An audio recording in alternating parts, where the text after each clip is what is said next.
And welcome to an exciting episode of Riding Through the Unknown. I'm your host, Michael, and tonight I have with us a very amazing guest. I have worked with him, and I am so thrilled to be able to allow him to share his story and his experiences with you all here. So I'm going to turn it over to my guests to introduce themselves because after reading his bio, I could no way do it justice. So I am going to turn it over to the one, the amazing, the wizard of the information waves, Stephen Popiotek. Thank you, sir. Thank you, Michael. You're so funny. You're, That's a good you're introduction. welcome. It's a pleasure to be Well on the show here. deserved. Get our premier fun broadcast with you today. Yes, I've been looking forward to it. And for people who may not be familiar for some reason, maybe new to the field, could you give a little bit of your background and what you do? Sure, definitely. Um, I originally, let's see. I basically kind of call myself a cosmic shaman. This is one of the terms, but a metaphysical teacher, lecturer. I do different conferences as well. Usually here in New York at the new Life Expo every year. I'm usually on the UFO panel and also giving my own lectures and usually on topics around like extraterrestrial influences and humanities affairs is one of my favorite topics I like to talk about a lot. Although I come from like a Kabbalistic background and Egyptian mysticism background originally, started meditating in my late teens, 16, 17, 18, had a lot of early Kundalini activations, spiritual awakening processes early on.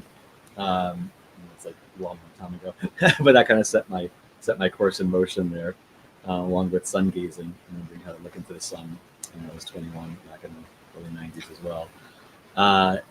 Then during my first metaphysical workshop, which I taught upstate New York back in 96, 97, that opened up the Pandora's box to part of the conversation we'll probably go into in terms of like military induction programs and being taken up there, which was pretty early on.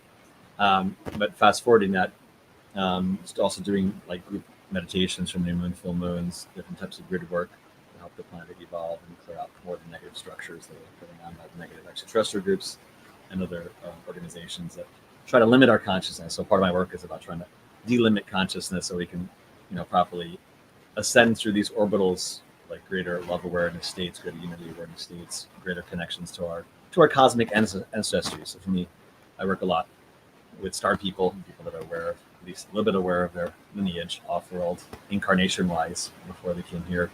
So I like to help people connect more to their galactic medicine wheel idea in terms of whether they're Pleiadian, Andromedan, Orion. There's a lot of different lineages we have here of star people. So that's one branch, that I do a lot of work on helping clients clear out negative blockages, both in this life, other lifetimes as well. And have a niche of clients that are more in the category of what we work with in my lab as a speak community as well. We go deeper dives into all sorts of crazy stuff. And I've also met people in that community that remember me and I remember them from some of the programs as well. So it does get more interesting, intense, and triggering, and full of drama sometimes. But it's if we get back to our center, it can all be really good. Exactly. And you mentioned one thing that I haven't really heard a lot of people mention, and that is sun gazing. Mm. What I'm like picturing you're just blindly staring at the sun, but I feel like there's more to it. Yeah, yeah. That would probably hurt if I did just without any intention or preparation. I mean, also the sun has shifted though too. Not just on an energetic level, but because I was doing it for so many years, I could tell different spectrums coming from the sun from when I first started doing sun gazing in the early 90s compared to now. The sun is definitely in a different state of emissions. Let's put it that way. I mean, they had shown me that there were that the sun that was actually shifting. It was probably late 90s, early 2000s. It was shifted more into helium and carbon fusion, not just the hydrogen fusion, which the scientists only fix it upon, but there's other things going on in all stars that are far beyond what we normally are taught about stars. And so for me, the sun gazing started more as an impetus to reconnect to a feeling of a memory I first had about being involved in different solar cultures in certain past lives, like with the Inca Indians and the Egyptians, the Mayans. And it was a calling that was so deep in my heart, from the voice and the guides were giving me to really reactivate this powerful part of yourself that's been laying dormant. And I didn't know what to expect either at first, other than just like, okay, I need to make sure that I invoke extra protection from my field and from my eyes, because I don't want to go blind, of course, And I wasn't doing it in the early morning, or so I was doing it it was about to be about 3 o'clock, 4 o'clock, in the warm season, so the sun was still out for quite some time. I basically just was pulled to play some chakra music and get on my heart center and bring more love energy up into my field and visualize kind of like a golden solar light orb around my field, and called the angels as I normally do from each direction, and then just trust and like open my eyes and like just literally it felt like being like as if I was jumping off a cliff energetically and was going to surrender to this like light of God that I really thought was coming through the sun, that we've been so conditioned to block out, and there have been so many cultures talking about this power of divinity that comes to our sun. So it's like they all can't be wrong. There's something there, aside from just a basic metaphor of like, of course, people are living because of sunlight, and it's a electromagnetic field and gravity fields. So when I did that, the energy was really hardcore. The Kundalini, I was getting like electric shocks in my body. It felt like I was going through like a chaotic storm at first to try to like lock in kind of like a resonant space with the sun. It's almost like a smaller parallel would be like looking into the eyes of like your greatest lover, but at first you're meeting each other, it can be intense, but there's also like pushing, shyness or like issues come up, and you're kind of finding that right space to just sink into each other's field and like feel that rapport and that connection where you're kind of brought into like a more like a space of timelessness, just like you would with someone that you really care about, and you do sense maybe sometimes where you are, timing, and it's just you're encompassing each other's field of loving connection that you feel with that person, right? So it's a similar idea, though it's a little more transpersonal, right? Because it's not a person, but some idea at a certain point it clicks in, and I felt like as if I had like a waveguide tube to just like anchor to my field, and like I clicked in. And when that click in feeling occurred, everything became like timeless and like just like super peaceful, super quiet, and then my eyes could focus more without feeling like it was getting hurt because of the intensity. I was like it just like locked in.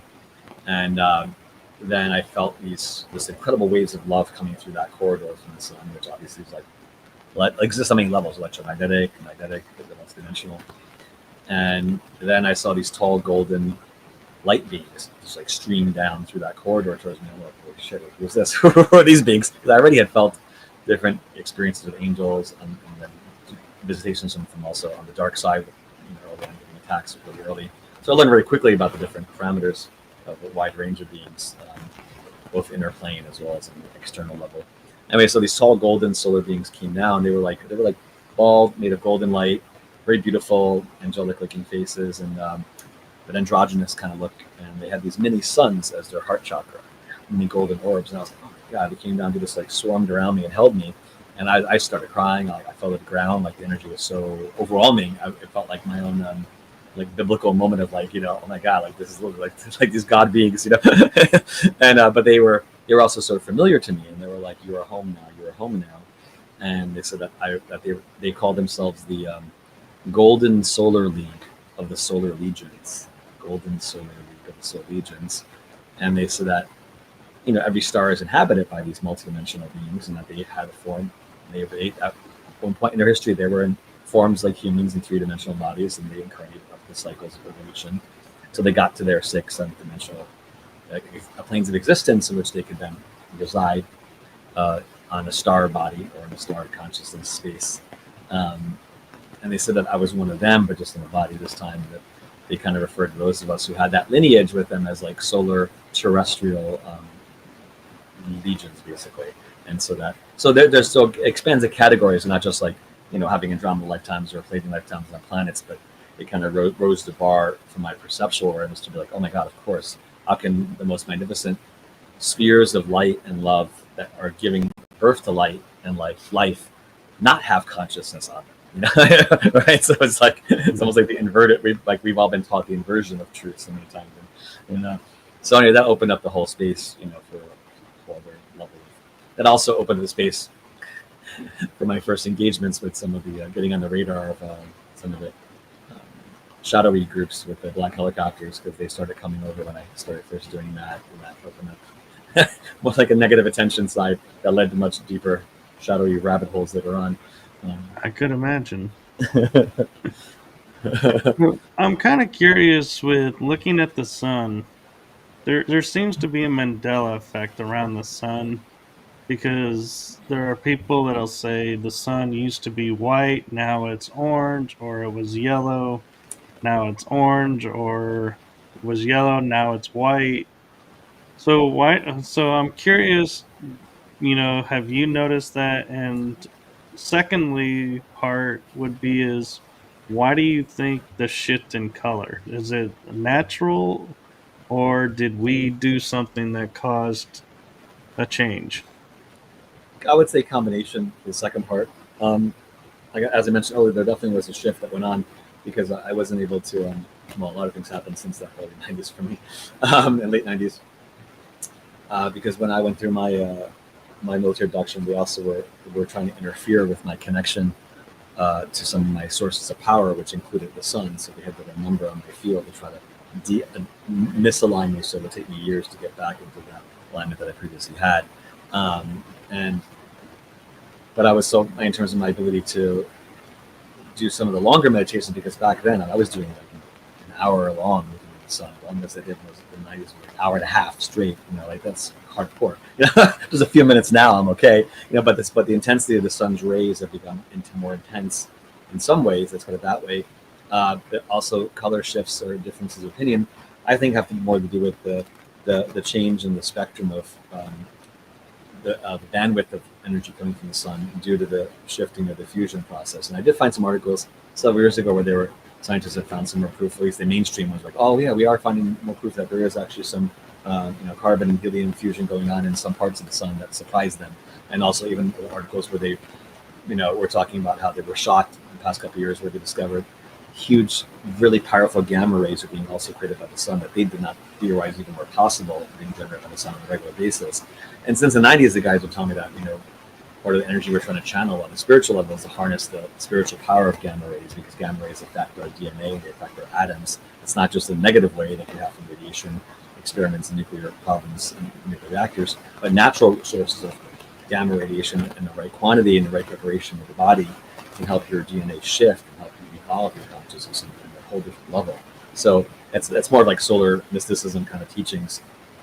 So I think the color was definitely due to spectral differences, but also the freaking chemtrails and the different sprays and different dark grids of the assholes that we have put around the earth, both human and non-human, have been a huge campaign to try to disconnect the children of the sun from their divine parent energies, let's put it that way, and creating this separation and the worship of the transfer of true parentage of divine mother, father from the sun, replacing it with the false light of the fluorescent light bulbs, and getting people stuck into the digital, overly emphasized realm of manipulated light that oftentimes is not the right frequencies that you need for your health, obviously. So, get people more trapped inside, and then when they're outside, you get them more sprayed up. So like barium, which is one of the common chemtrail ingredients. One of the lesser known facts about barium is that it has the highest solar radiation absorption rate out of all the elements. So it's literally, and it's also used in some of the more advanced alternative electromagnetic weapon systems, right? They call scalar fields or like longitudinal weapon systems, where barium is form of barium mixed with titanium, barium titanate, is a special element that they actually use it in some ceramics, but it's used in the covert military weapon systems, because it has the ability to create what they call phase conjugate waves, which are like a unique kind of feedback loop of a bandwidth of electromagnetism, where that energy is bouncing back and forth like a mirror, but it's a perfect mirror only in the direction of the actual emanation, reflecting right back to itself. Just like instead of a regular mirror, we can see it in different angles, someone in it. This is like just a straight line, and like, they would use some of those elements, for example. Normally, like they found like lasers, that like they call it a four-wave optical mixing, where they use different lasers and crystals to create a similar effect for some of their like tracking systems of high-speed missiles with the radar. where they would also use some of the high speed, using like the special like light beams that were created, where the laser beam will bounce off the target back to the device, and it goes back and forth, obviously very fast, but it keeps its lock on the actual target. And part of that, they call it, it's like a phase conjugate system, where it's a time reverse wave, or the reflection wave is in lock and step with the original wave. So like the wave front, the crest and the trows of the wave are lined up perfectly, and it cuts through friction, cuts through normal diffusion in the atmosphere, say from clouds and stuff like that. So they can create that phase conjugate effect with many different bandwidths, and vary and tighten as a unique element, and that they describe it, what's the term, we call it a self-pumped phase conjugate system. So it has a very unique ability to generate this type of reflective wave and lock-in capacity. So when you think about that, and the fact that they're spraying that all around, and you think about like scalar wave weapon systems and how they would modify radar systems, to project, say, microwave streams, and then they can found that when they have those microwave beams hit each other just the right angle, to where they cancel each other out, they release, like Tom Bearden talks a lot about that stuff, releasing the scalar wave energy, or this tension on the nuclear level that gets transferred from the normal transverse wave that all the normal electromagnetism is about into this scalar field. This is going to hold a side conversation, but I was expecting to talk about this part. But it is fascinating because, one thing else I theorize, because they spray so much barium, and they also, if you notice in a lot of the food, there's so many, one of the, I'm not sure if it's preservative or it's a dye, but you'll find what is it? It's like a titanate. It's a simple chemical element there, but there's an ingredient in certain foods where they have titanium in it as like a preservative type thing. And so I'm like, well, if we're getting that from so many of these different preservatives and foods, and they're spraying barium, well, it's probably creating barium titanate inside our own bodies, which they're literally making us into the antenna system for those scalar systems to like lock into our fields even more efficiently, right? And that's like before all the advanced nanotech stuff we're talking about and things like that. This is more basic stuff, but when people understand that this has been going on for so long, and they've really been trying to engineer our ability to connect to reality authentically, right, and limit our ability to tap into certain bandwidths of reality, and beings that exist in those bandwidths. And then we start to understand, how much of this of the crap show we're living in, and it goes back to the sun, trying to limit our ability to receive, the Creator's love and light that's meant to help us in our transformation, in our ascension process, in our evolution process, and that's the main thing, really. It's been a theme going on for millennia, though. All these dark extraterrestrial groups, worship their concept of black sun, and these black sun orders and black sun groups that try to create the opposite of a positive sun energy, right, and instead of giving you light. Which actually leads to a good question that Kitsley Hell has, and she says, is it possible to detox this, or is the body, or is it in the body forever now? Oh no, it's definitely, yeah. I mean, when I researched, I heard that manganese, the element that mineral, helps get rid of barium from the body. Same way that like magnesium helps get rid of aluminum from the body, because some of the receptor points in the cells will pull it out. I've also heard people using, what is that one called? It's like it's another combination of zeolite that people take to also detoxify certain chemicals in the body. But simply, like the manganese is one of the manganese has many positive benefits in the body as well. And and even like chlorella, I'd also recommend in general, just to get rid of any heavy metal detox, type of nutritional formulas would be helpful, in general, for sure, especially these days with all the crap we see flying. Not to mention if people have gotten the job, that's a whole other level of it, right? So, that's a whole other story. And seaweed too, and like moss, I've heard that a lot of those types of ingredients are good for the body, cleaning out different elements. Yeah. Thank you. And Kitsley Hell has another question for you, and I want to piggyback another part to that. And she says, do you think the sun is fake now? She's seen videos to this effect, and my part that I'd add to it is, because we now understand the sun is a gate, like you can traverse worlds through it, to dimensions or other things. Is that why we're seeing the sun differently as well? Well, our relationship to the sun is definitely changing in terms of, because Gaia's relationship with the sun, because Gaia, Mother Earth, is alive, and she's not just a ball of chemicals. It's like, so since we're dealing with so much sentient levels of consciousness, not just in the limited scale as in the human body or soul or in a plant or animal, but on much larger scales. The school, the environment of Gaia and the planet Earth is shifting to evolve as well into more of a heart-centered space, more divine love space, which is what so much of these negative groups are trying to interfere with, is not just our own personal ascension, but Gaia's shifting of her inner plasma core, inner magnetic core, with the magnetic fields that have been shifting, a lot around the Earth. The shifting magnetic poles also are part of like the dissolving of the veil of separation between dimensions and timelines. But of course, these idiots in power keep trying to manipulate the magnetic fields locally and collectively to try to connect us to negative timelines, and trying to use people as anchor points to bring in these darker alien invasion timelines, which is a big one that they keep trying to link up, that I see with clients daily, are being plugged into these systems at different bases, alien bases, military bases that are hosting that technology. But also larger kind of terraforming attempts by the negative ET groups to manipulate some of the environmental aspects of the Earth to make it more suitable for to make it more coupled with elements from their negative worlds that are on a dark ascension path. So there's a lot of things that have come in to create this like veil enhancement instead of the veil decreasing.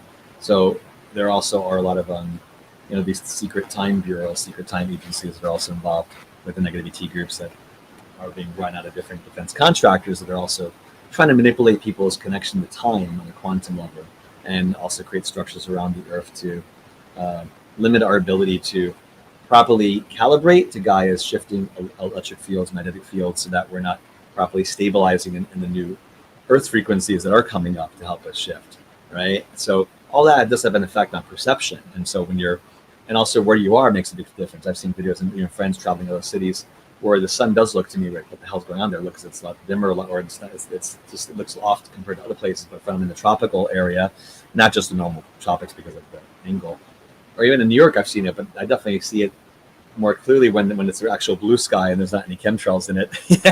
The sun does stand out in a better, authentic way.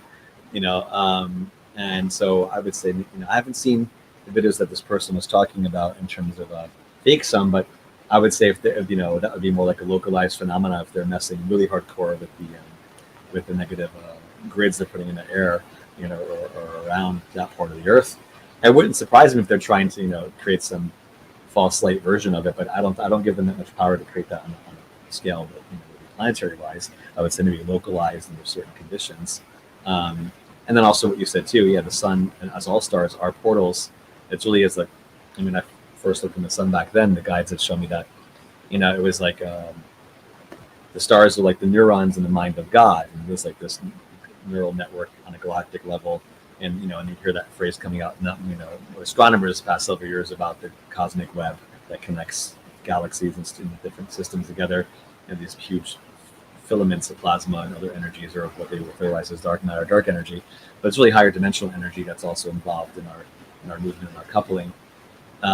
And so, the center of certain stars do have hyperdimensional portals that link out to other stars. So there would be practices I used to do early on where we would go through layers of the sun and energetically with different beings that are there to help us step up our vibrations, so that we could, say, call upon the Pleiadian energies of Alcyone and have it more perceivable by doing a sun meditation and calling in that star energy, and have our sun be a kind of like a zoom in, zoom out, kind of idea where you can call in the, say, Pleiadian energies that come through our sun, because it is normally anyway, but we're not aware of that, and then have that kind of energy be magnified in your field.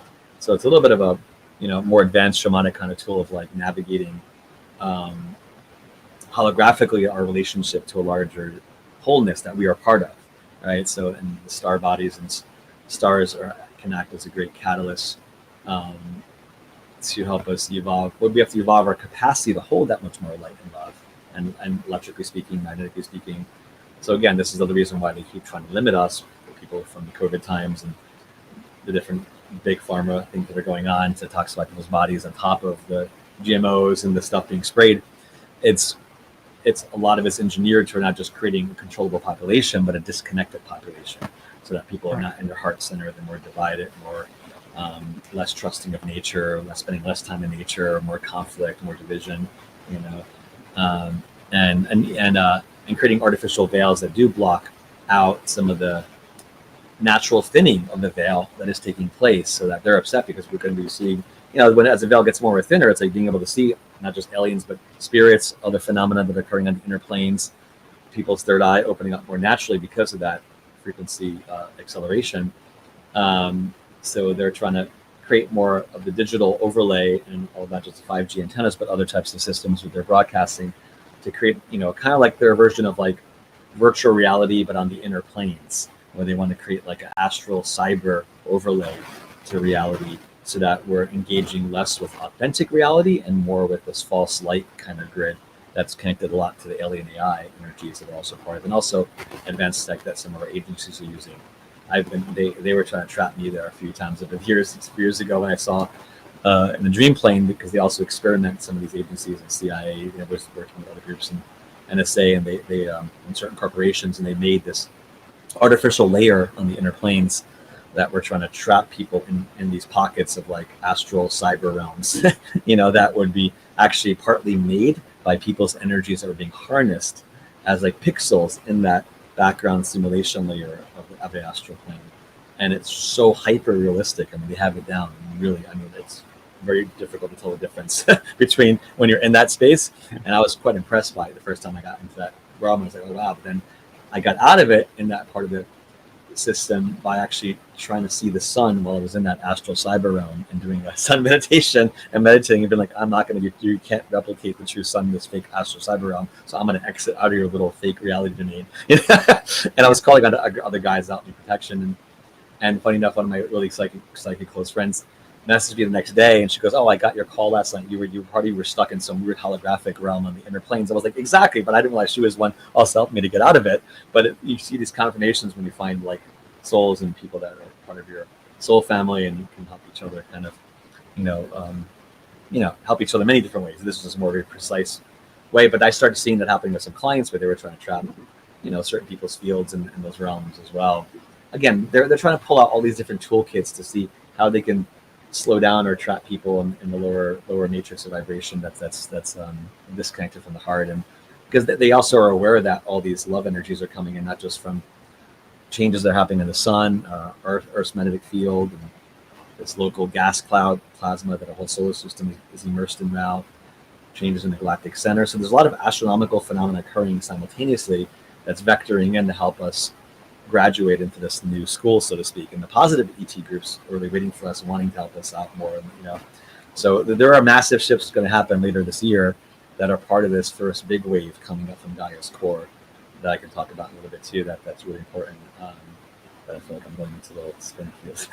Maybe I'll pause for a minute, let you digest, or see if you want.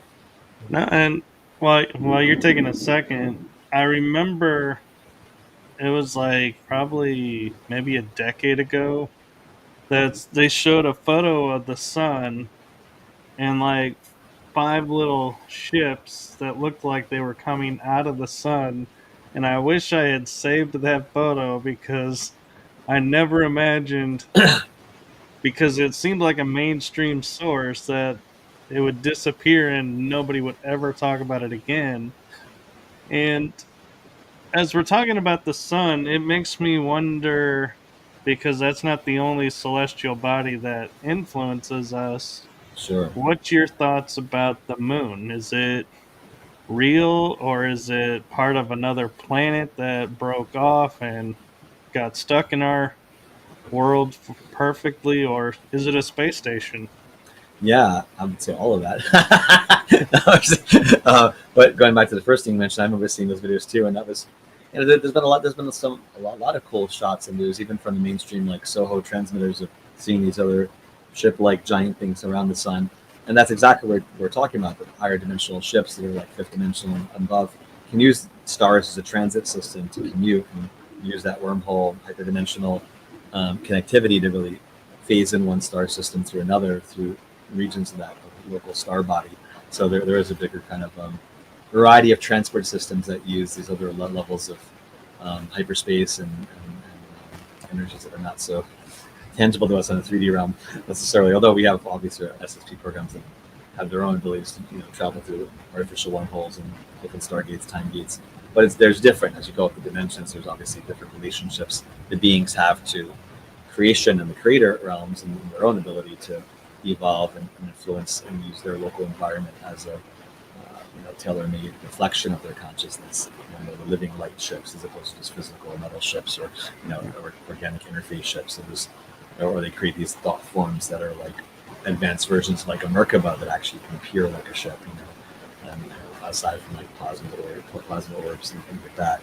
So but the moon, the moon is definitely. I do group work. I've been pretty consistent for a lot of years because it's such a powerful doorway, and not just there's been different groups talking about again it's a lot of the divide and conquer methodology and programming goes on, right? Even all different communities, the spiritual community, conspiracy community, SSP community, and there are groups that go to extreme with it. We're like, oh, because it's they're saying that the moon is artificial, partially artificial, or a lot of dark things going on there. You shouldn't do any moon meditations or blah blah blah.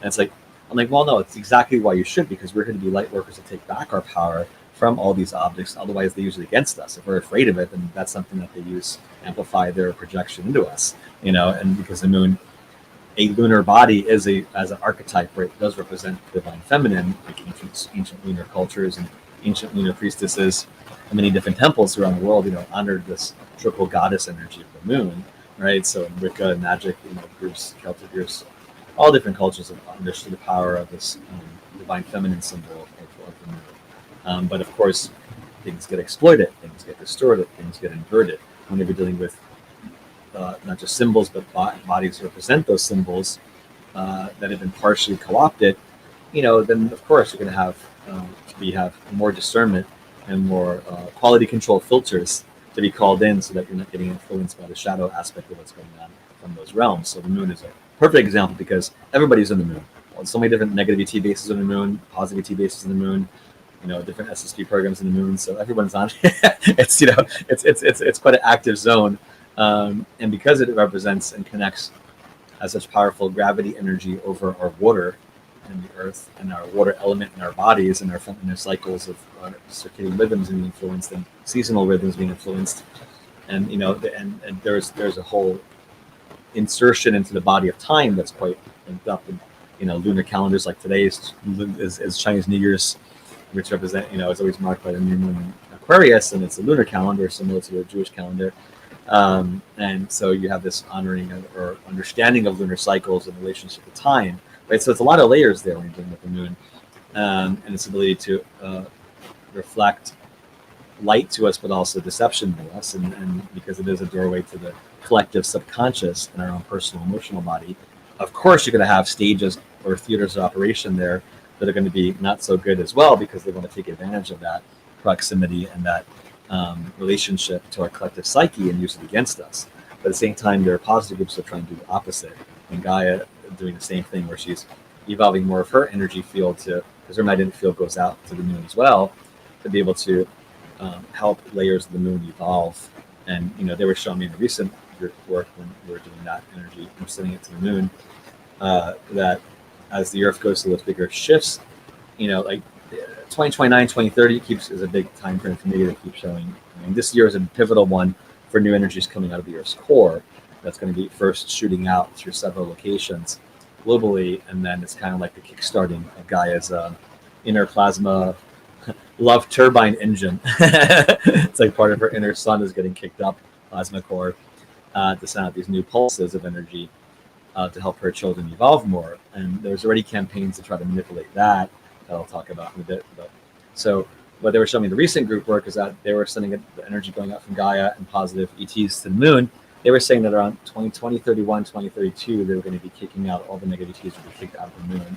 Just with Earth shifting into that new vibrational space, the moon is essential to be cleaned out of all those parasitic negative ET groups and technologies that have been messing with the gravity coming from the moon to the Earth and trying to distort signatures of signals coming in from other star systems through the moon to the Earth have also been messed with to try to make it harder for star people to properly evolve and receive the codings they need. So there's a lot of layers to this, but again, if you do the work during these powerful lunar doorways and full moons, you can also impact the collective psyche more if you're doing it in a good way. So that's why we try to do it for pumping the light signal and calling different different groups like Andromeda especially are very active in helping collective evolve, and Pleiadians as well are coming in more.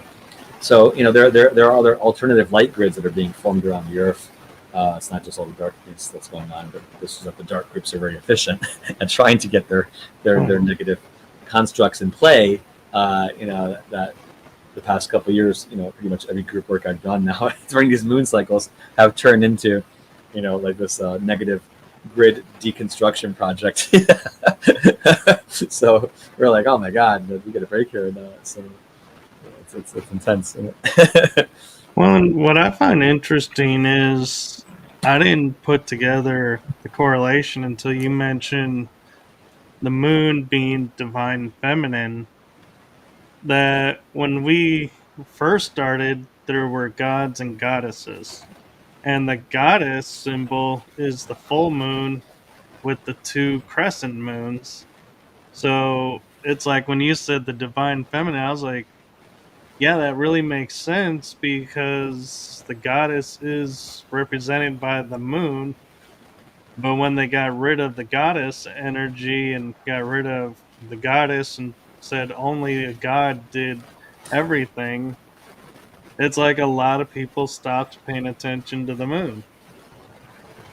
Yep.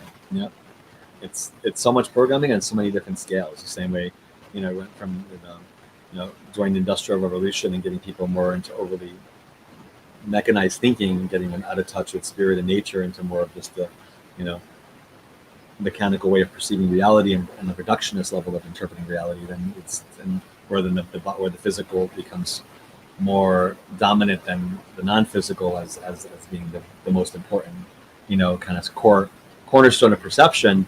That becomes the biggest, to me, Baphomet satanic kind of idea, because they really are trying to convert the pentagram or invert the energy of the five elements so that matter becomes more superior to spirit, and just always be the other way around. So on the magical level, they also try to use these occult symbols to imprison people, imprison consciousness, and limit it. And so they're helping it evolve and use matter as a beautiful platform for the five elements and nature as a way that exalts God's presence and divine Mother and Father's presence here. By honoring the local creator energy, which is Gaia, Mother, Father, Earth, and Geb in Egyptian. That's the reflection of the divine parentage is in our Earth. So if they disconnect us from that awareness, then they're already winning part of the game against us, because we're losing touch with our local reflection of our divine connection. Mm-hmm. So it's a very clever psyops by many different organizations and over many religions and theaters of engagement over the centuries. So it's And I actually have an interesting question for you. It, like you say, things pop in your mind and information starts. And as we're talking about, returning to nature and everything and bringing the goddess energy and divine feminine back, I can't help but wonder, we talk about disclosure, and for example, President Kennedy was, and I know this is a little getting on the controversy side, but I think was taken out because he was doing a lot to bring back the truth and everything. And for sure. do you feel like, because it wasn't really until Kennedy that people started paying attention to the moon, because he made that famous statement, we're going to the moon and we're going to do it in less than a decade. And there was like a real push to get to the moon, and all of a sudden everyone's like, oh my God, there's the moon. We're going to the moon. The moon is back in normal conversation and has been since. And so I can't help but start to wonder, it was like Kennedy trying to bring back something through that act. That's a very interesting angle. I like that. That's a fascinating spin. I definitely would agree that he pissed off a lot of parties, and especially with MJ12 group and the UFO community, and trying to get rid of the CIA and wanting to declassify all that stuff was a huge reason why they wanted to take him out. I mean, he made enough enemies in all different sectors to make it pretty easy for them in that sense, unfortunately. But the UFO part, I think, and was a huge part of that. And then in dealing with the moon, obviously, because part of what we saw in the moon program, in the public moon landing, obviously, they weren't going to show us everything that was there because, they already had bases on the moon. Also, the aliens were already there, and they didn't want live feed from the astronauts to show us, the alien facilities. So they had to, stage part of the video footage from the indoor setting, that was done right here, as opposed to live feed coming in from the cameras. So it was a mixture of that was being presented. So you have that also becoming a conspiracy thing too, because people were like, "Oh, the whole moon landing was fake. We never landed on the moon." It's like, no. Footage we saw was edited and fake, but that didn't mean we didn't land on the moon, because we already had landed on the moon with the corporate secret space programs and earlier ones. That's why I go crazy sometimes with other communities that spun off from Flat Earth, where they try to deny all this technology. I'm like you guys were saying, we're so much more advanced than that. We have ships in other freaking star systems, and we've had time travel for so many decades. We've had so many more layers of technology, that are out there. Even stuff in the public record about electrogravitics and being tested by scientists in the 50s and 60s, and it's like understanding of our relationship to nature and the forces of nature have been evolved and classified so many times over, independent of the technology we've gotten from the aliens groups. Just our own brilliant scientists have also come up with ideas have been amazing that they've suppressed and classified, right? So disclosure has to involve some of that as well to be able to have this really powerful technology. We're so in the Star Trek realms already, but we're still being kept in this old Stone Age mentality, of lack and separation and energy dependency and fake fuel sources, and again, their competition, war economy, and it's all that division stuff, which is the antithesis of the divine feminine energy that goes back to the first question, and how they distort, different periods they'll distort that feminine energy. One of the biggest things for me was the whole naming of the terrorist group ISIS. The name it ISIS, I was like horrified when it happened years ago, or ISIL was a better version of it. But that was such an overt agenda, not just the psyops in terms of it goes into multiple levels, because the same way with 9/11 are factions of our government that want to create these terrorist organizations or fund these extremist groups so that they can have an enemy to fight and then blame a larger place to then go to war with and take away more of our rights and create more police state mentalities and structures, etc. I had a friend who was in the military. He was in psyops at the time. He was out there in Qatar, and yet from the beginning of that whole thing, and he goes, "Oh, it's a complete joke." He goes, "Half of the Army psyops doesn't know what's going on, and the other half are involved in creating this ISIL organization and filming fake beheadings that were going on in the early videos that were being done by U.S. PSYOP teams." And he goes, "Look at their boots. They're all wearing U.S.-made boots, combat boots." And he said he tracked 1,000 anti-tank missiles that were a sale from the U.S. approved by Congress to Saudi Arabia, and then Saudi Arabia funneled it to Qatar, because Qatar is just a giant U.S. base pretty much, and they funneled it out to create the ISIL organization, so that they could try to contain Putin originally by popping up Islamic extremist states all around the former Russian countries was their goal, which is why also Putin went to Syria first to try to head it off.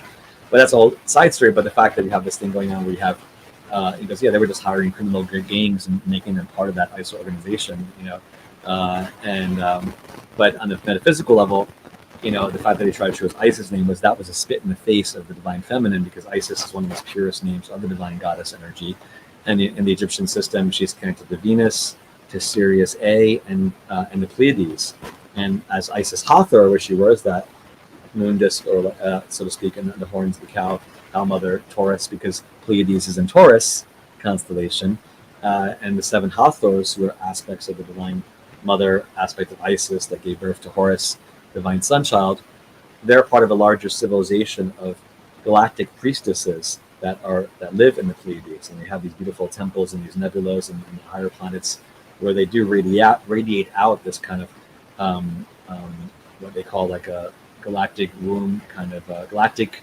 I call it, well, the way they phrase it is a little different. It's like the idea of a star heart, which is a concept we use a lot in the meditations. It's a term that has to do with the evolution of the heart chakra, where we're able to connect more and learn how to receive more love from other parts of the universe that we've been segregated from. And one of the ways it shows up is like as like a diamond around the auric body, or you can receive rays of light from the different triangle facets of the diamond into your heart chakra, so that because half the work is us deconditioning our blockages to knowing we're loved by so many more beings than we have realized throughout the galaxy and the universe. And so they're trying to help us remember that we're loved from all these different angles that we haven't even conceived of yet. So of course they want to then throw that negative ultimate shadow set like vibration of a terror scoop and name it Isis.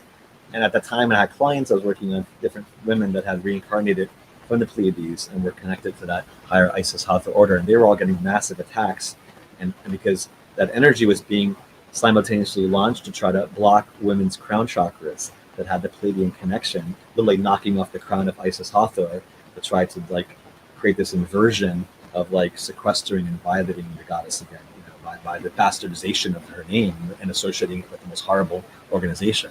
So you get these subtle multi-layers going on where there's been a war in consciousness against positive symbols and symbols that connect us to lineages off-world that we really need more help from to help us evolve, that they try to sidetrack, and corral us and then replace it with negative substitutions, and false identity markers and, twisting the gender relationships like the Baphomet symbol, and so that we're not even aware, that androgyny is different than like fake neutrality or like twisted Frankenstein version of male-female. Is different than like pure androgyny, and unity. But anyway, that's a whole other side note. But I think you get the idea of what I'm saying. I do, and Iron Bear pointed out something interesting, and it's kind of going along the same lines of with the divine feminine, is with the disclosure coming about, we all are focusing on like, aliens and all the star beings out there and everything, but we're missing that religion is even undergoing a disclosure movement. And he brought up, Mary Magdalene is now big in the church and Oh, really? no longer thought of as the prostitute. And they're like, no, she's, it's been venerated. And they're like, yeah, they actually, I think they've even come out and said like, yeah, there was no proof of that, and she walked with the apostles. She was Yes. with them and was like his right hand. And I've read where she was actually the first apostle and was funding all their travels. And so she was not this low class person, that she was like really the upper class. And so even she is getting venerated, and the church is bringing back the feminine energy, so to speak. Yeah, no, that's really good to hear, especially because some of the biggest corruption is happening in the Vatican. I mean, some of the darkest satanic forces and negativity alliances is happening in the portions of the Vatican and Italy. So they're seeing horrible things that some of those popes and some of those bishops are doing with the technology and with defense contractors and Italian Illuminati bloodlines that are part of the Roman Empire extension, that are the real forces behind some of the Jesuit families and Black Pope and what they call the Gray Pope, that are behind the official White Pope that we see. So there's a whole deeper esoteric history that's been involved there with them trying to control and distort the story of Christ consciousness and Mary and the whole evolution ascension process with their projections and distortions. And because so many of the churches and cathedrals I've been to, especially when I was in Europe, you find some of them are just like, wow, like some are so beautiful and powerful, other ones are so disgusting because there would be symbols and structures that really try to block that Mary energy and like confine the goddess energy, because they want to usurp that energy and authority of the mother to represent the body of their church, which is so far out of alignment with the original Christ love teachings to begin with, from what I see.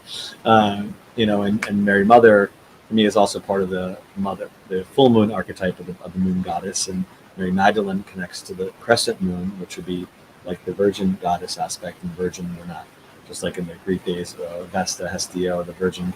It was more, not that if there were more original sex priestesses that understood the power of Tantra and working with like the sacred sex prostitute archetype that got bastardized later on by Rome and degraded, but they were a much higher class of trying to help people commune with the divine feminine through honoring the erotic aspect of the body along with the spiritual connection.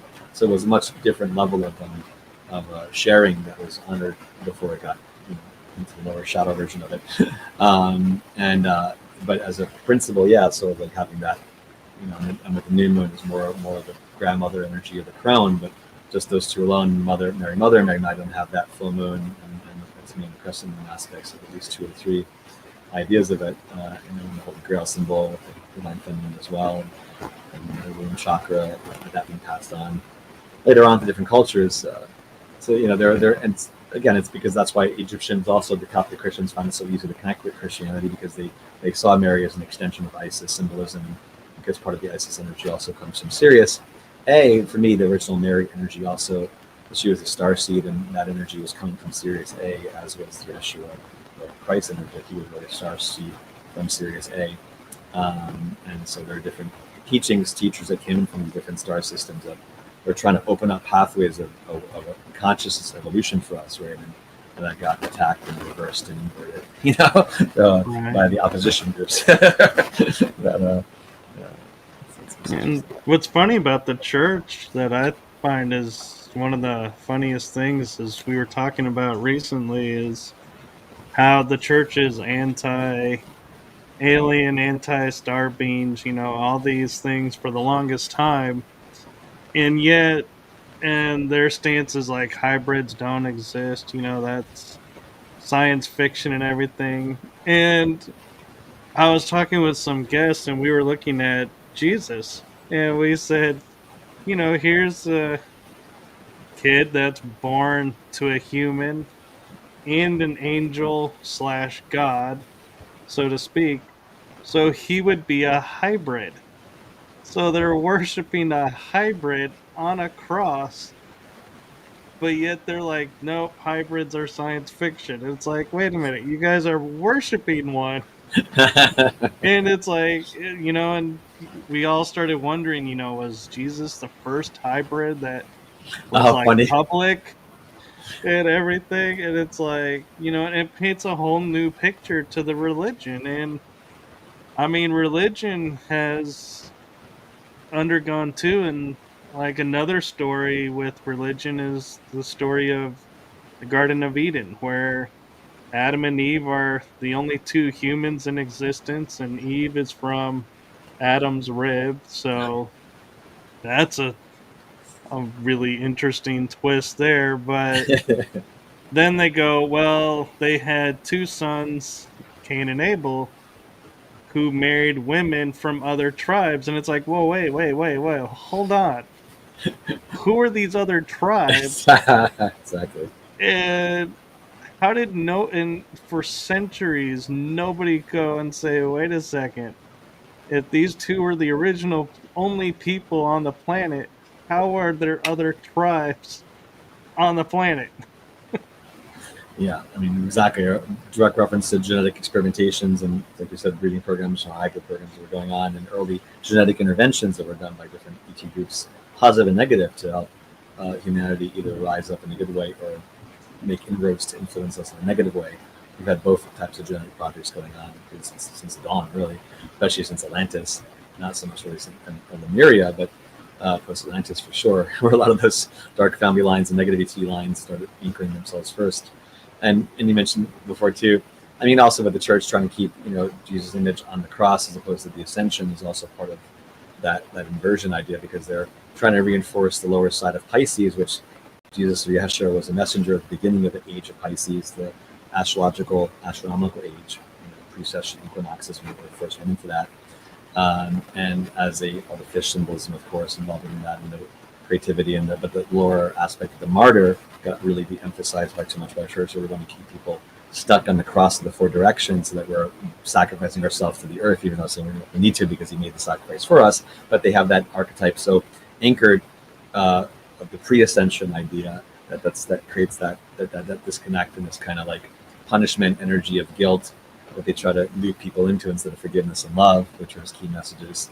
They end up making all the rules to make us feel guilty of being in a body and guilty of having pleasure, and how they disconnect their own priesthood from not being able to have relations, and yet they end up having distorted, pedophilia partly because they're suppressing their natural tendencies to have natural relationships, and they have darker groups that infiltrated it that wanted to use that destruction of the innocent child archetype as a further offering to their dark lord, which is not the real Yeshua, but the opposite. They're working more with the Set group, Negative Serpent ET group, Apophis group, Amun, the Black Sun group. They've worked with several different negative ET groups, unfortunately, to try to perpetuate a shadow aspect of Christianity instead of the evolved part of Christianity. And part of that goes back to, okay, we need to reevaluate our relationship, like the Native Americans and indigenous tribes, to the four directions, to the cross of matter and the circle of spirit, or the wheel of time, so that we're not just bound to it as a prisoner or a martyr being sacrificed by competing elements of air, earth, water, fire fighting against us, but that they're supposed to be a cornerstone, and like the Egyptian system, a foundation for the phoenix to rise, for the true phoenix rebirth of the new earth. And so it gets deeper into, again, playing with symbols and how they use symbols to either control people or help people evolve, and that the war of consciousness starts with the control of symbols and the interpretation of those symbols. So it's a big part of the early information warfare ops that have gone on, and still goes on, in different ways now too. More it is, and we're actually approaching the hour. Are you okay to go a little bit longer, or sure, do you need to go? Yeah. Mm-hmm. Okay. Yeah, definitely. We're on a roll here, so. We are, and I can't help wondering, with the church coming out and changing its stances on a lot of things, do you feel like it's a little too late, and the damage is done, and they're going down no matter what? They're beyond redemption. Yeah, honestly, we even did some recent work, group work. It's kind of a longer story, but there's certain artifacts that were carried down from very, very way back from Atlantis days that were created by certain groups, off-worlders that came here, and and these objects are power. Let's put it that way. We'll go deeper, and that's a whole other storyline to go into arc-wise. But the Vatican, of course, has hoarded treasures for centuries, right? You've had so many things going on with that. Of course, the Illuminati groups have done the same thing and kept, trying to puppeteer these power artifacts, awful objects, other artifacts that were powerful ancient techniques, technology, and magic, and esoteric understanding of reality and nature of consciousness.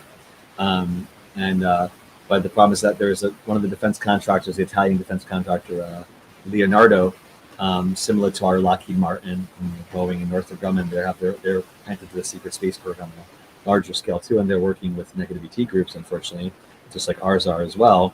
And one of the groups they're working with is the Apophis or APEP group, who's the negative serpent god from Egypt, who is really the leader of the serpent ET humanoids, like the reptilians, but he's not lizard humanoids, it's snake humanoids, like the Nagas from the Hindu system. But there's even, I remember seeing stuff in the Vatican where you have that, people show images that look like a giant serpent's head. I can't remember by St. Peter's Square, but there's a whole thing going on where they, that this dark serpent symbolism is prevalent there as well, which is a hint towards the fact that they're really working. Some people there are working with the negative serpent ET groups. Speaking of the serpent in the Garden of Eden, taking it to a whole different level, and because that Apophis APEP group has also been involved in reading projects and trying to create more linkage here. So this Leonardo group, we had seen a few bishops and cardinals that were working with dark technology and ritual technology at the facility in Italy that Leonardo was hosting. It's Apophis group technology there. So, and even the previous Pope before this, there was stuff we had engaged with him on a higher level, and we were doing some counter work because he was directly working with Set, who was a negative Orion Empire leader, and opening up portals in the Vatican there to him, to Set group, and another group from the Southern Cross constellation. Speaking about cross symbolism, you get deeper into like the Northern Cross star, that and the Southern Cross constellation that also is connected to the winter and summer solstices. But in the Southern Cross constellation, there are some really disgusting negative ET groups that have been involved in a lot of distortion. And one of the groups there works with the Beelzebub energy, or the Beelzebub archetype or demon, Lord of the Flies. But he's really, that being is really part of a demonic malware that comes from a negative ET group in the Southern Cross system that's humanoid. But people have to understand that each planet has their own group of angels, and the planets that are negative have their own version, darker versions of demonic elements. So there is a cross-pollinating that occurs between positive and negative ET planets when they try to influence worlds such as the Earth, that involves an introduction from their planetary streams, those presences of either positive beings of light or negative beings, and has to do with the quantum makeup of that planet and its consciousness field that supports either side.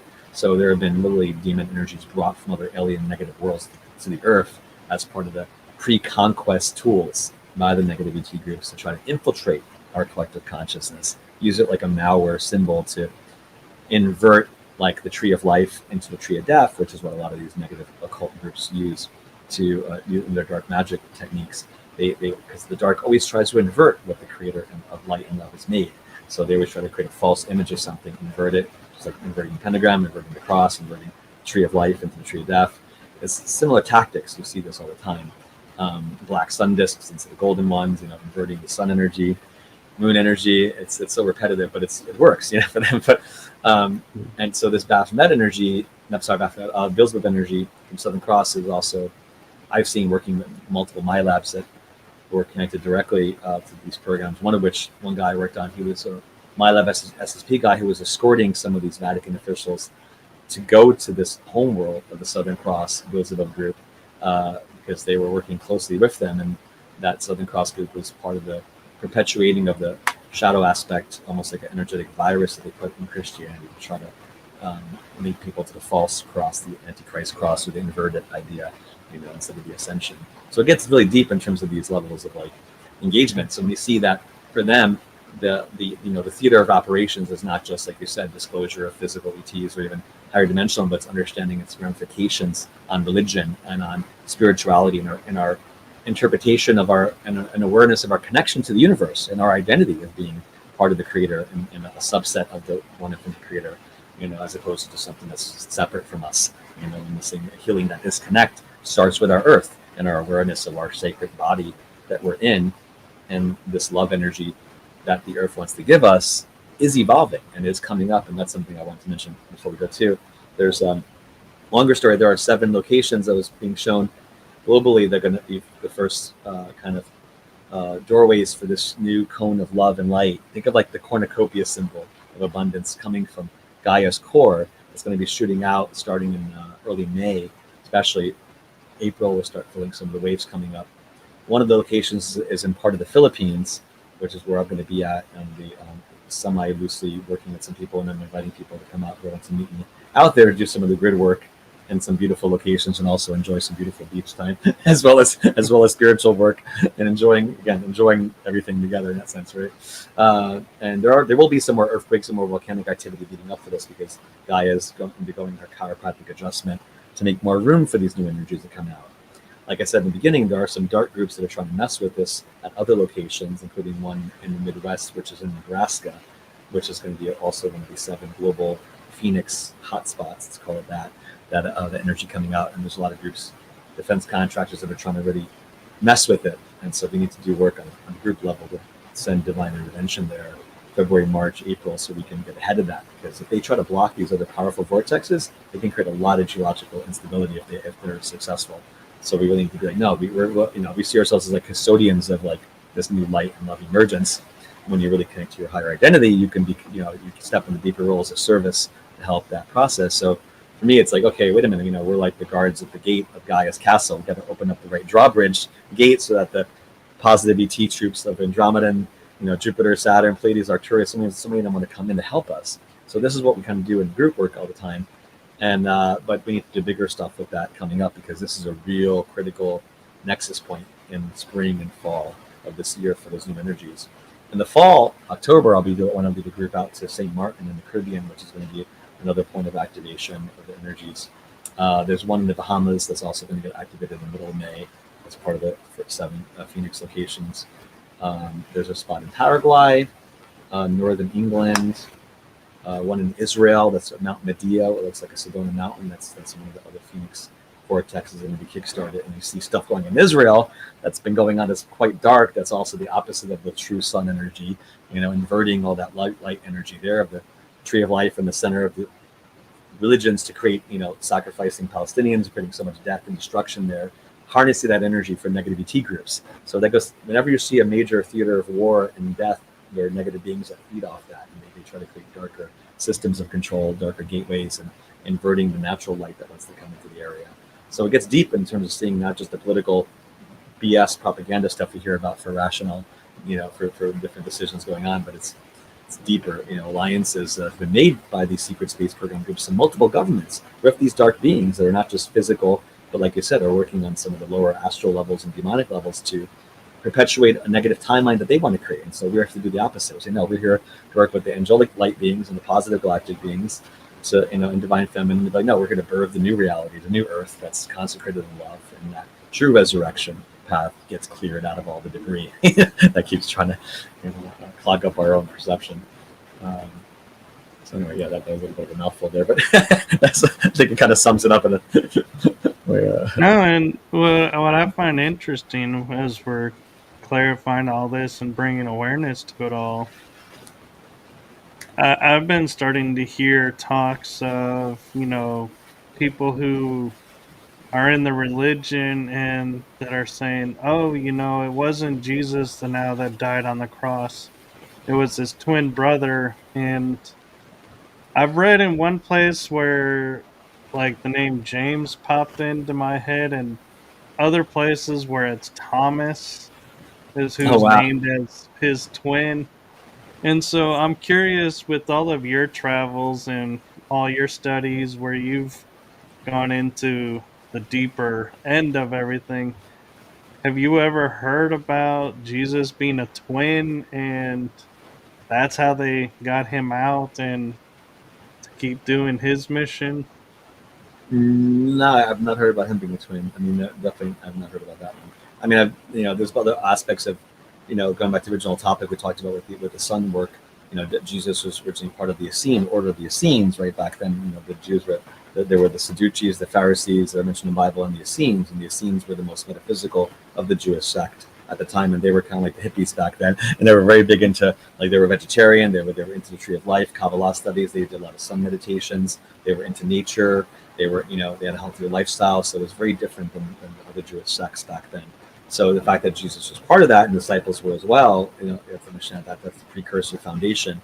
And that he'd also went, during his training years, his missing years in the Bible, when he went to India and also went to Egypt and learned about ancient mystery school teachings and solar teachings and yoga. And later on, but as it post his ascension, that he was seen in India, studying with some people that were connected to the god energy of Vishnu, that he became like a guru of Vishnu.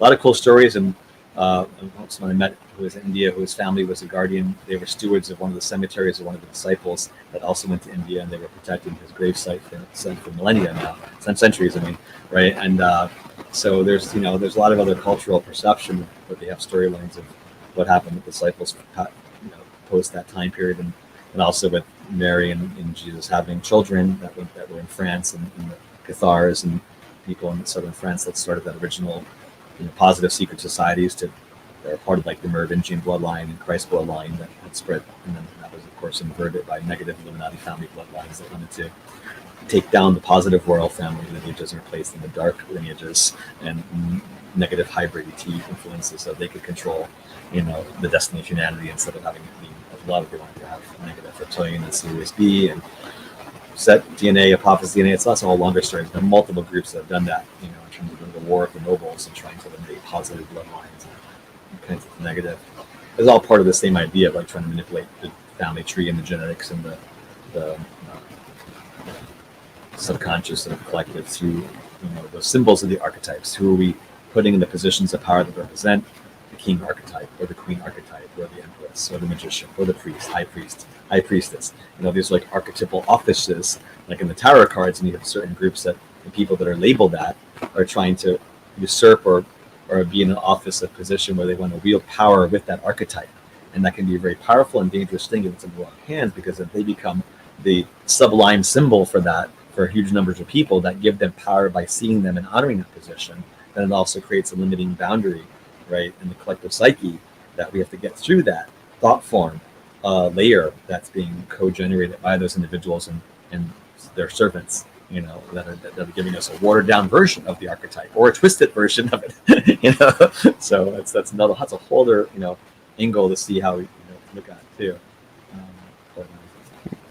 I have one last interesting question for you, and I feel like, really relevant for what's going on in the world right now. Sure. And I'm not wanting to focus on the political side of it.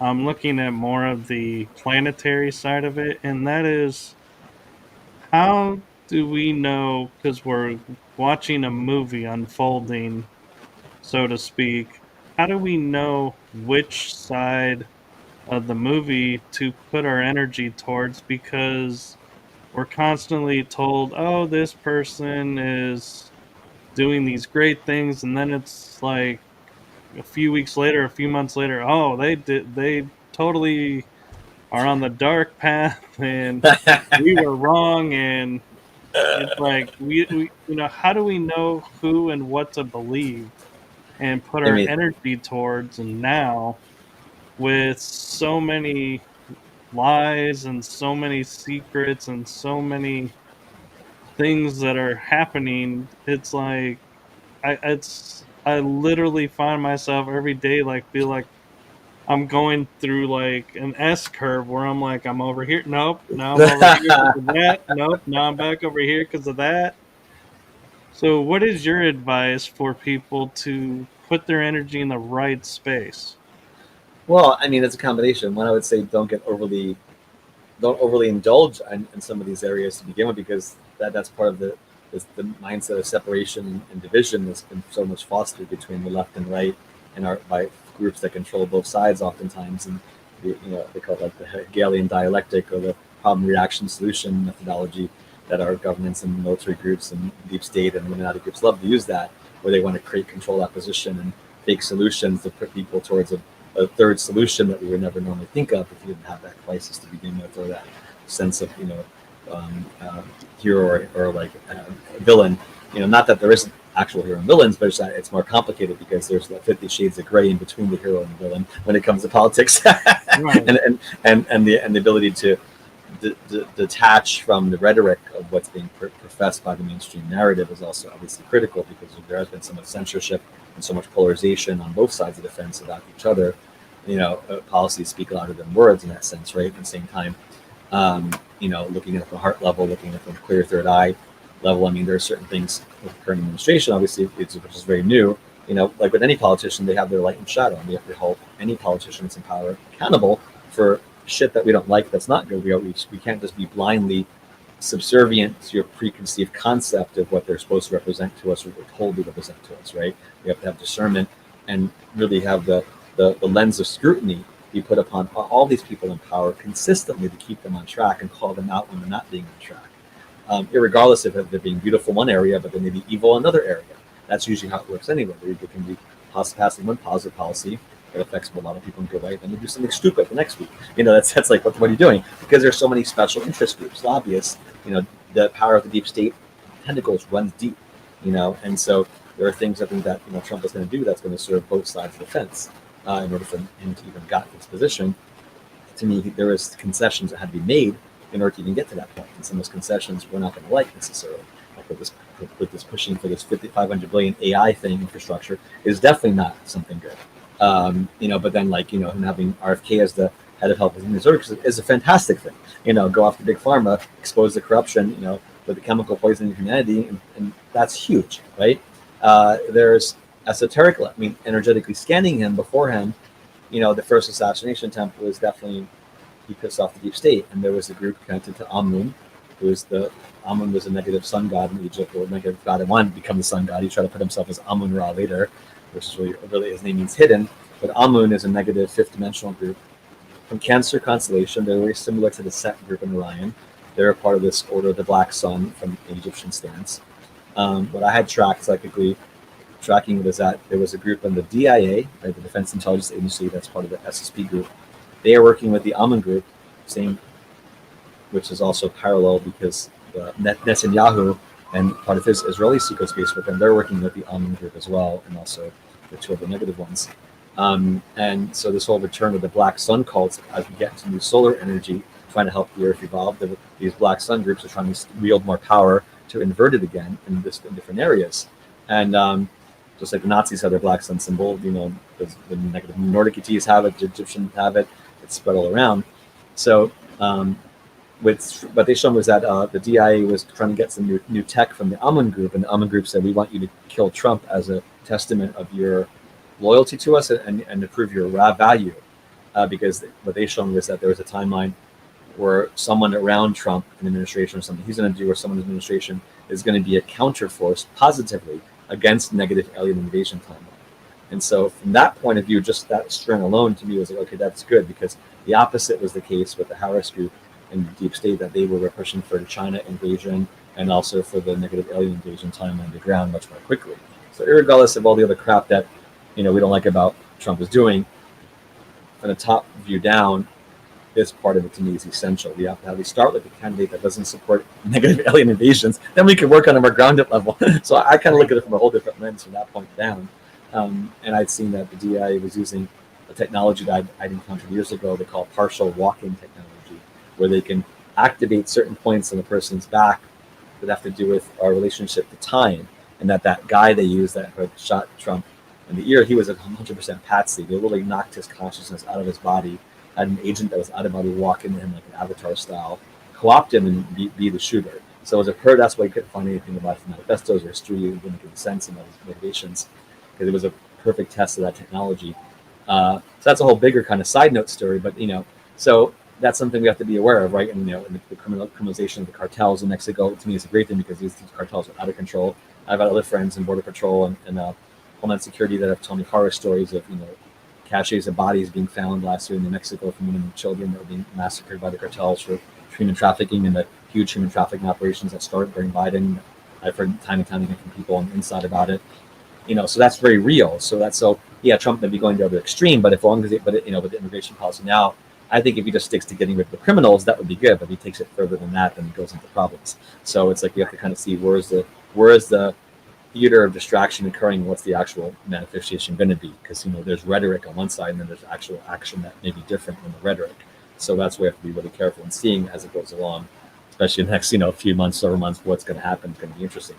I'm curious too, exactly which group is going to support. So again, there's many layers to looking at foreign policy and domestic, and also distraction, where they may say one thing but they're doing another, and but this is what we need to have push out as more disclosure, because I'm tired of all this theater of distraction, right? Like News Nation put out wonderful video recently that I didn't finish watching, on 2 new whistleblowers that were special ops that were part of the alien retrieval team, and they start talking about psionic assets working for the government, this secret space program, and which are basically like psychics that can call down the spaceships. I'm like, yes, this is what we're doing anyway with a group. Or we had ships come down in Montauk back in 2011. I did the group work out there. We had 7 ships that were like only about 100 feet above the ground that flew over us during our activation. We were like all in shock.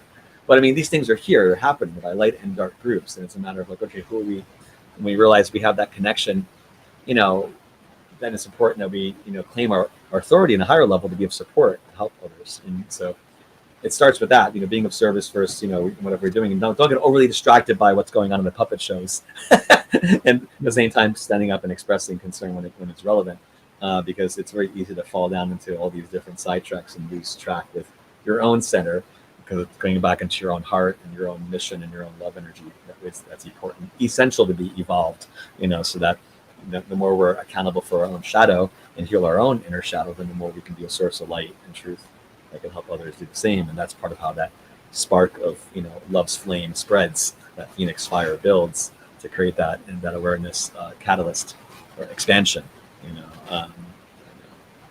That's a whole other zigzag there, but Well, with the last 10 minutes, there's something about what you do that I feel like needs to be shared and needs to be public, so to speak, in awareness. And with me being metaphysical background, it was something new to me. And I was like, when I heard you say it, it was like my mind went, well, duh, why didn't I think of that? Because that's so obvious. And what it is when we were doing our sessions, you would say, okay, we're going to cut cords with this group.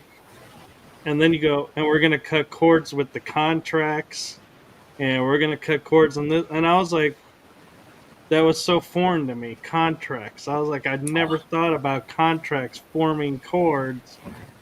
And so that was when I heard that, I was like, man, it makes sense then why when we cut cords, it still is going on because we're not fully cutting the cords. Contract, yes. And so, how did you come about that? And can you talk a little bit about that? Because I think that's very important.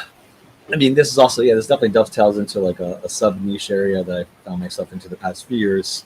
Because 3 years ago, that's when a lot of what governments made updated treaties with the negativity groups to give them more permission to manipulate our history, our timeline, and commodify people's energies.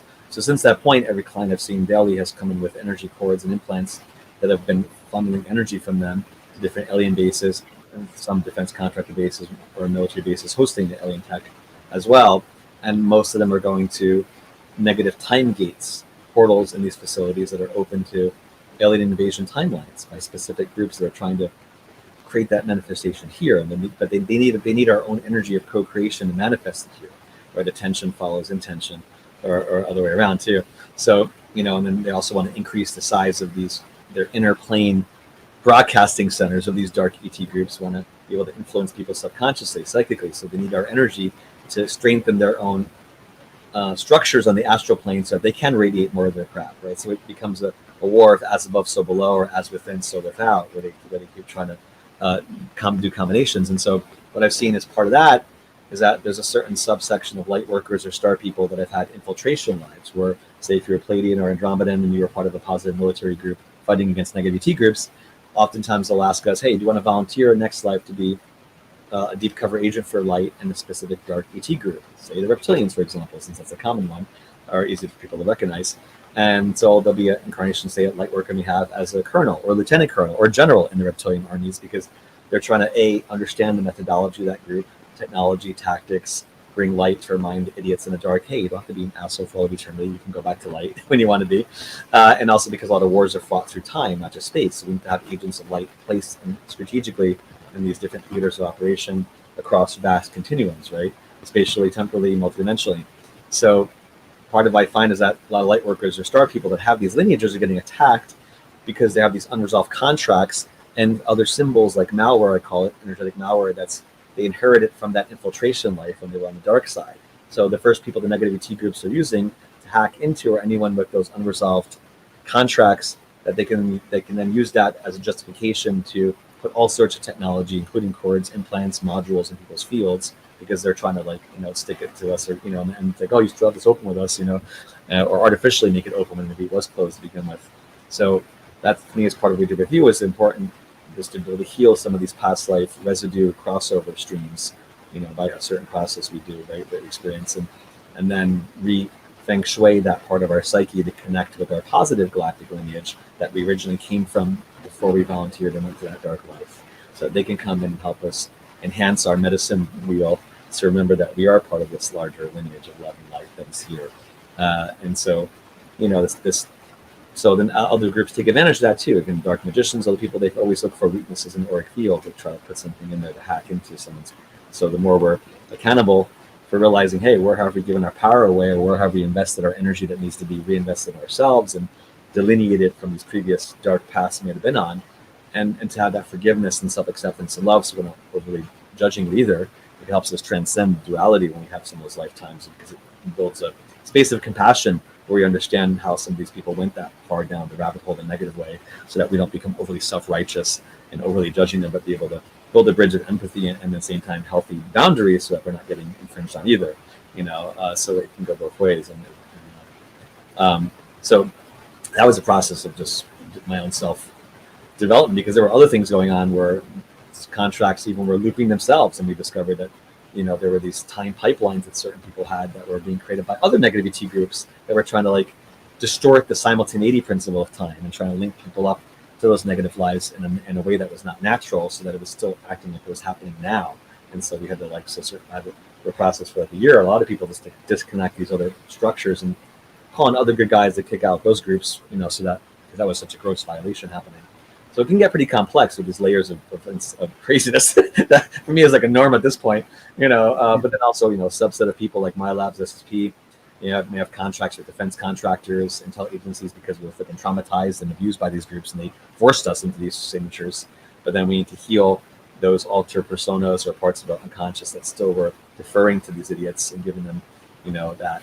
And I've had agents, on Dream Plane try to make somebody sign contracts. I let go and say, no, I'm not signing a contract with you. But they literally try to do that in the Dream Plane and then use it as justification. Hey, you signed it to us in the astral plane, remember? It's like, F you. That's so can't try to use part of my conscious and Dream Plane as a legal jurisdictional claim of freaking experimenting on me. It's like, F you, right? Exactly. And but one of the things too is we talk about taking our power back and how easy it is, but we make it harder. That when working with you and when that comes up and stuff, it's like you have us just simply say, I no longer consent. You no longer have my permission. And that's it. And it's like done. And I feel like that is such an important thing for people to realize. And yes, you have to believe it and you have to have intention behind it. But that is really the largest first step to take. Yes. Is just stating that simple 2 sentences undoes so much. And it's like amazing how, we feel like, oh, we have to go through these long processes, have to do this heavy work. And it's like, no, it really starts with just stating and owning 2 sentences. I mean, yeah, it's true. And especially because when that space when I'm working with people, that's why it's helpful to make that more impactful. You have to be I find it more effective to make sure your environment's properly charged, right? So with the work and calling in the angels in each direction, and I have a lot of crystals and candles that create a whole space remotely before I work with somebody. And so the idea there is also that the more I can hold space with that angelic vibration or positive galactic vibration with the person, then when we make those statements, it adds more potency to the statements in a faster way, than because there are times I just say to myself, I may not feel as impactful, but when I do the ritualistic ceremonial aspect of it and really create that chi energy in my body and call and really feel the angel presence more with me, then I'm coming from a higher stance of authority because I'm lining up with my higher self and I'm trying to bear witness with the client, his higher self, to help them remember that they have the authority to say no.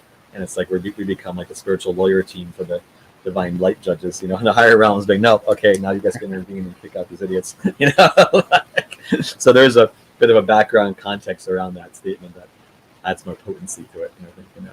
But it definitely starts with that for sure, because you can't do anything if the person's still like, I want to be part of it. Well, then what can I do for you? Nothing. So it's your free will that has to be recognized and reclaimed in your own authority. Well, yes, and so thank you for your time and thank you for sharing with us all of your adventures and knowledge. And I feel like I need to state the obvious of we've only hit the tip of the iceberg, not even really even the tip, more like the little top point of what all is Stephen. And it's like, wow, there's so much more. So if ever you want to come back on the show, let me know. Absolutely.